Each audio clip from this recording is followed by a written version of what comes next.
Cours! Cours! J'ai entendu Toby crier de l'autre côté de l'allée. Il avait été attrapé par un agent de sécurité. C'était une bonne distraction pour moi car j'avais déjà volé tout ce dont nous avions besoin pour cette nuit. Pendant que tout le monde était occupé avec Toby, j'ai couru dehors et jusqu'à sa petite maison dans les projets. C'est là que notre gang traînait. Ouais, et je faisais partie d'un gang, mais je vous en dirai plus à ce sujet plus tard. Avant de continuer, veuillez aimer la vidéo et vous abonner à la chaîne. Assurez-vous de ne pas manquer d'autres histoires en appuyant sur la cloche de notification. Toby était mon meilleur ami depuis qu'on était en maternelle. Nos grands-mères allaient à la même église, alors on se voyait au cours du dimanche. Nous avions beaucoup de choses en commun. Par exemple, nous vivions seuls avec nos grands-mères. Lorsque Toby avait 12 ans, sa grand-mère est décédée. Mais il ne voulait pas être placé dans une famille d'accueil. Il s'est enfui chaque fois que les autorités ont essayé de le trouver. Plus tard, il a fini par rejoindre un gang parce que les gars du quartier le traitaient comme une famille. Il a abandonné l'école et a commencé à faire des choses qu'aucun enfant ne devrait faire. Le gang est devenu comme sa famille et ils se sont pratiquement élevés eux-mêmes. Ils aimaient tous traîner chez lui parce que personne n'était là pour voir ce qui se passait. Il n'y avait pas d'adultes curieux. Au lieu d'essayer de faire changer Toby d'avis ou de l'aider à faire quelque chose de différent, j'ai fini par être aspirée dans ce même gang. Au fil du temps, nous sommes devenus très compétents pour les pires choses. On pouvait voler n'importe quoi sans se faire prendre. Nos chefs de bande avaient déjà une vingtaine d'années et ils étaient impliqués dans des choses encore plus horribles. Ils avaient promis de nous apprendre lorsque nous serions adultes. Nous avions déjà 17 ans, mais ils étaient convaincus que c'était encore trop tôt. Cette nuit-là, après m'être enfuie du supermarché, j'ai attendu Toby quelques minutes car je savais qu'il allait se montrer. Et il l'a fait. « Ouah, c'était proche !» a-t-il dit en franchissant la porte. « Ouais, mais tu t'es encore échappé. Tiens, prends un verre. » J'ai souri en lui tendant une bouteille de soda au raisin que j'avais volée. « Tu devrais probablement rentrer chez toi. Tu as école demain, » a-t-il dit. « Ouais, tu as raison, » ai-je répondu. Bien que Toby ait abandonné l'école, je suis restée et il a toujours essayé de m'encourager à faire ce qu'il fallait. En plus, ma grand-mère ne me laisserait jamais abandonner. Et je ne voulais pas rester dans un gang pour toujours. J'avais des rêves. Je voulais devenir enseignante en maternelle un jour. La plupart des gens riaient quand je disais ça parce que je ne correspondais pas du tout à la description. Je m'habillais comme un garçon manqué la plupart du temps. De grands t-shirts, des jeans larges, les chaussures les plus cool et beaucoup de chaînes. Je jurais plus qu'un marin. Mais qui dit que les garçons manqués ne pouvaient pas être enseignants? Bref, j'ai suivi le conseil de Toby et je suis rentrée chez moi. Ma grand-mère dormait déjà car il était assez tard. Le lendemain, j'étais extrêmement heureuse sans raison. J'ai pris le bus pour l'école et j'ai souri à tout le monde. Ils me regardaient comme si j'étais bizarre. Mon premier cours était l'art. Je me suis assise à ma place habituelle au fond et j'ai attendu Mademoiselle Harper pour entrer. C'était la seule enseignante avec qui je m'entendais à l'école. Tout le monde était déjà en classe. Puis la porte s'est ouverte et ils sont tous devenus silencieux. J'ai regardé derrière moi et j'ai vu le garçon avec qui je voulais être pour le reste de ma vie. Il était si mignon. Oh mon Dieu, ai-je pensé. Je lui ai fait signe. « Hé, tu es nouveau ici ? Assieds-toi près de moi. » Et je dis en poussant la personne à côté de moi. Salut. Ouais. C'est mon premier jour ici, a-t-il répondu. Il avait l'air surpris, mais il s'est assis à côté de moi. Il était petit, probablement 1m75, avec des cheveux bruns courts et les lunettes les plus ringardes que j'ai jamais vues de ma vie. Elles étaient presque plus grandes que son visage. Il était aussi plutôt maigre. Et vous pensez probablement que cela n'a aucun sens, surtout après vous avoir parlé de ma personnalité. Mais oui, je suis un garçon manqué qui est fatalement attiré par les intellos. Et j'avais le plus grand que j'avais jamais vu assis à côté de moi. « Pourquoi tu vas dans cette école maintenant ?» ai-je demandé. « Eh bien, je vis avec ma tante et elle a obtenu un nouveau travail ici. Alors nous avons dû déménager. J'ai aussi entendu dire que cette école avait une superbe équipe de robotique. Je suis impatient d'essayer. » a-t-il dit en ayant toujours l'air un peu effrayé. « Oh mon Dieu, il aime aussi les trucs d'intello. Je suis amoureuse !» ai-je pensé. « Hé, Patricia s'est trouvé un nouvel intello !» a dit Todd, le clown de la classe. Tout le monde a éclaté de rire. « Tais-toi, ce n'est pas un intello. Il est génial !» ai-je crié en le fixant dans les yeux.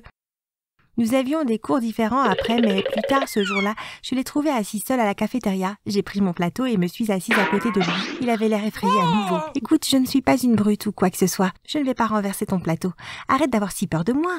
J'essaye juste de t'aider pour ton premier jour. » ai-je ri. Il a souri en retour et a mordu un morceau de sa pomme. Ses dents étaient si petites et si mignonnes. J'ai gloussé. « Cool. Au fait, je m'appelle Thomas, » a-t-il dit. « Enchanté de te rencontrer. Je m'appelle Patricia, » ai-je répondu. Les semaines suivantes se sont déroulées à peu près de la même manière. Je suivais Thomas partout où je pouvais. J'ai même rejoint le club de robotique juste pour pouvoir être près de lui. Nous sommes devenus de meilleurs amis et il a commencé à s'ouvrir à moi. Mais je ne pouvais pas dire s'il était ou non intéressé par moi sur le plan romantique. Il est temps d'intensifier mon jeu, mais je ne sais pas quoi faire, ai-je dit à Toby un soir où nous étions chez lui. Le lendemain, j'ai expliqué à Toby que j'avais besoin d'aide pour mes devoirs de mathématiques, car je ne comprenais rien. « Bien sûr, je peux te retrouver à la bibliothèque après l'école, » a-t-il dit. Je n'aime pas la bibliothèque, ai-je dit. « Et chez toi ?» a-t-il dit. Mon père te tuerait. Et je répondis, ok, alors chez moi, a-t-il finalement décidé. Il a mis une éternité à comprendre ça. Il m'a attendu après l'école et nous sommes allés chez lui dans un quartier agréable de la banlieue. Sa maison était assez mignonne aussi. Sa tante n'était pas à la maison, donc on avait l'endroit pour nous. Nous sommes allés dans la salle à manger et il a commencé à m'aider à comprendre un concept que je comprenais déjà. C'était amusant de prétendre que j'étais stupide. Cela a continué pendant quelques jours et j'ai réalisé que j'étais une très bonne actrice. Bien que je sois un garçon manqué, je m'attends toujours à ce que le gars fasse le premier pas. Et il ne le faisait pas. J'étais confuse. J'étais là, chez lui, à manifester mes désirs de manière évidente, mais il ne comprenait rien. Finalement, je n'en pouvais plus. Thomas, je t'aime bien et je pense qu'on devrait sortir ensemble. Et je dis, quoi? A-t-il répondu, tu ne comprends pas? J'ai fait semblant d'être confuse, juste pour pouvoir passer plus de temps avec toi. Et bien que tu sois si intelligent, tu n'as jamais pris la peine de t'en rendre compte. Ai-je presque crié? Je ne te vois pas vraiment de cette façon, Patricia. Tu n'es pas vraiment mon genre. A-t-il dit timidement en redressant ses grosses lunettes. Tu es mon genre et je pense que tu devrais au moins essayer de m'apprécier. Ai-je répondu. Tu me mets très mal à l'aise. Tu pourrais partir s'il te plaît, a-t-il dit. Je ne pouvais pas le croire. J'ai jeté mes livres dans mon sac à dos. Je me suis levée, j'ai passé la porte et je l'ai claqué très fort. J'ai pleuré sur le chemin du retour et je suis sûre que j'avais l'air ridicule. Quand je suis rentrée, je suis allée directement dans ma chambre. J'étais tellement en colère après tout ce que j'avais fait pour cet idiot. Je vais trouver un moyen de le faire tomber amoureux de moi, ai-je pensé. J'ai appelé Toby. Et Thomas m'a vraiment rendue triste ce soir. Je veux me venger de lui. Est-ce que toi et les autres pouvaient m'aider à faire quelque chose? On peut gagner beaucoup d'argent, plus que de dévaliser un magasin. Nous pouvons le kidnapper et demander une rançon. Et je demandais, tout pour toi, a-t-il dit. J'ai expliqué mon plan et il a dit qu'il allait parler au gars et qu'il me rappellerait dans un moment. Après quelques minutes, il a rappelé. C'est parti, ils ont accepté, a-t-il dit. Super, nous le ferons demain. Il quitte l'école vers 4 heures après le club de robotique. Il y a une petite allée qu'il traverse et qui est en quelque sorte déserte. On peut la voir là-bas. Et je dis, le lendemain, je ne suis pas allée à l'école. J'ai passé ma journée à répéter mon plan. Nous allions kidnapper Thomas et l'enfermer dans une pièce de la maison de Toby. Personne ne le découvrirait et toute mon équipe était bouleversée car ils pensaient qu'il m'avait brisé le cœur. Vers 3 heures, j'ai appelé les gars et ils m'ont dit que ce serait mieux s'ils s'occupaient seuls de la partie enlèvement. Ils m'ont demandé de les attendre à la maison de Toby. Alors j'ai fait ça. J'ai arrangé la pièce où nous allions mettre Thomas. Je me suis assurée que la fenêtre était verrouillée et qu'il y avait quelques snacks dans la chambre. Je suis sortie pour acheter quelques bouteilles d'eau aussi. Je me suis assise dans la pièce et j'ai attendu. À 4 heures, j'ai commencé à marcher nerveusement. À 4h30, personne n'était encore rentré. Quelque chose a mal tourné? Oh non, ai-je pensé? Juste à ce moment-là, j'ai entendu une forte détonation et beaucoup de mouvements. La porte s'est ouverte et ils ont poussé Thomas à l'intérieur. « Que fais-tu ici ?» a demandé Toby. Rien, ai-je dit. Je me suis levée et je suis sortie. Thomas a établi un contact visuel avec moi, mais il était bâillonné et ne pouvait rien dire. « Vous êtes en retard, que s'est-il passé ?» ai-je demandé. Eh bien, il était en retard. Et quand on l'a enfin vu marcher dans la ruelle, il tenait la main d'une fille. Elle lui ressemblait. Petite et ringarde aussi. Elle avait 2 nattes comme une enfant idiote. Mon Dieu, les intellos sont bizarres, a dit Toby. Il marchait avec une fille et je soufflais. Il me cachait une petite amie. Et j'étais en colère. Tu as l'air jalouse, a dit Toby. Bien sûr que je le suis. Je suis toujours amoureuse de ce type. J'ai commencé à pleurer. Patricia, a dit Toby. Quoi? Tu étais si aveuglément amoureuse de ce stupide intello que tu ne pouvais pas savoir que j'avais le béguin pour toi depuis longtemps? J'ai seulement accepté d'aider à kidnapper Thomas parce que je pensais que tu voulais te venger de lui. Je voulais lui faire du mal à cause de ce qu'il t'a fait, a-t-il dit. J'ai bugué. J'étais choquée. Toby?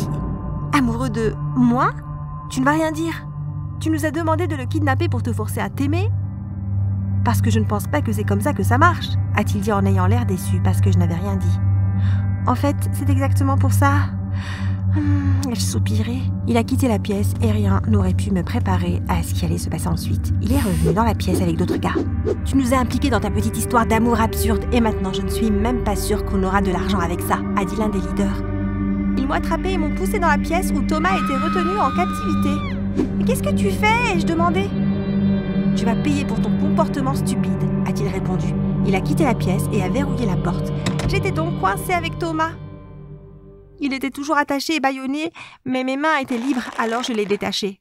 Je suis désolée Thomas, pour une raison étrange, je pensais que ça aurait été une bonne idée et je dis « T'as complètement perdu la tête et je te déteste. » Eh bien, je comprends. Qui est la fille à qui tu tenais la main cet après-midi? Ma petite amie. Son nom est Olive. Tu te souviens quand je t'ai dit que tu n'étais pas mon type? Eh bien, elle, si. Elle a tout ce qu'il faut. Je pense que je l'épouserai un jour. Je brûlais de colère et de jalousie. Eh bien, tu es coincé avec moi pour le moment. Tu n'es même pas sûr de t'en sortir vivant et tu penses au mariage? Burk, Et je dis, les gars nous ont laissés dans cette pièce pendant 2 jours. Ils jetaient toujours un peu d'eau et de la nourriture à l'intérieur pour que nous n'ayons pas faim. Mais je suis devenue extrêmement misérable. Tout ce que je faisais, c'était me disputer avec Thomas. Et je commençais à me demander ce que je lui trouvais en premier lieu. J'étais sûre que ma grand-mère perdait la tête en ce moment où j'étais et que la tante de Thomas avait déjà dû contacter la police. J'ai réfléchi à toutes sortes d'idées pour nous échapper, mais rien ne fonctionnait. Au moment où j'allais abandonner, Gary, un des chefs de gang, a ouvert la porte. Écoutez, les gars ont une mission importante ce soir et nous avons beaucoup de plans pour la semaine, donc ça n'a pas de sens de vous garder ici. Je vais vous laisser partir. Mais si vous dites à quelqu'un qui nous sommes ou ce que nous vous avons fait, je vais vous faire du mal à vous et à vos familles. Alors inventez une histoire et faites en sorte qu'elle soit crédible. C'est un avertissement et je suis très sérieux. Maintenant dégagez. Nous étions libres. J'ai quitté cette maison très rapidement et je n'ai plus regardé en arrière. J'ai fait kidnapper mon béguin et ça s'est vraiment retourné contre moi. Je pense que j'ai gâché ma vie parce que j'ai perdu le garçon que j'aimais, mon meilleur ami et ma famille de gang. Je ne sais pas comment je vais m'en remettre, pour être honnête. Avez-vous un conseil à me donner? Dites-le moi dans les commentaires.